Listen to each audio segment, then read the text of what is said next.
बिस्मिल्लाहिर्रहमानिर्रहीम। नमाज दीन का स्तून है। जिसने इसे कायम किया उसने दीन को कायम किया, और जिसने इसे गिरा दिया उसने गोया दीन को गिरा दिया।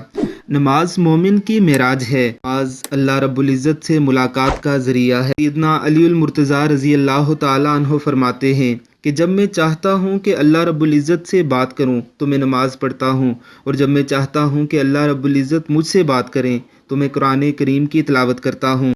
हदीस शरीफ में आता है कि जब बच्चा 7 साल का हो जाए तो उसे नमाज की तरगीब दो, और जब 10 साल का हो जाए तो उसे सख्ती से नमाज पढ़ाओ। उसे नमाज का पाबंद बनाने के लिए अगर सख्ती करते हुए मारना भी पड़े तो उसे मार कर नमाज पढ़ाई जा सकती है। नाज़रीन कराम, हमारे माशरे में अक्सर व बेशतर देखा गया है कि एक आध बार कहने के बाद बच्चे को छोड़ दिया जाता है, और यूं उसकी ज़िंदगी में नमाज कोई बड़ी हैसियत हासिल ही नहीं कर पाती, और वो तमाम उम्र बेनमाजी ही रहता है। अगर बच्चे को शुरू के उन सालों में जिसमें अल्लाह रब्बुल इज़्ज़त ने हुक्म दिया है नमाज का पाबंद बनाया जाए तो वो तमाम उम्र नमाजी ही रहता है। अरबों में लाख खराबियां सही, लेकिन अरब नमाज के बड़े ही पाबंद होते हैं। वो 7 साल के बच्चे को बड़े प्यार से नमाज की तरगीब देते हैं, और 10 साल के बच्चे को सख्ती करके नमाज का पाबंद बनाने की पूरी कोशिश करते हैं।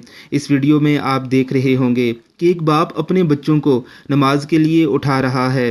पहली बार ना उठने पर वो पानी फेंकता है, और जब देखता है कि बच्चे उठने का नाम ही नहीं ले रहे तो इलेक्ट्रिक शॉक वाली एक डिवाइस लेकर आता है, और ये एक्टिंग करता है कि जैसे अभी वो इलेक्ट्रिक शॉक लगा देगा।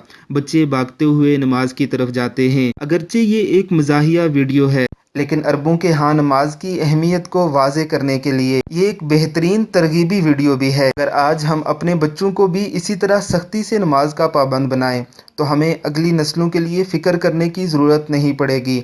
लेकिन जो सूरत हाल है, हमारे बच्चे पूरी रात फिल्में देखने के बाद सुबह की नमाज के वक्त ही सो जाते हैं। अल्लाह रब्बुल इज़्ज़त हमें भी अपने बच्चों की अच्छी तरबियत करने की तौफीक अता फ़रमाए। आमीन सुम्मा आमीन।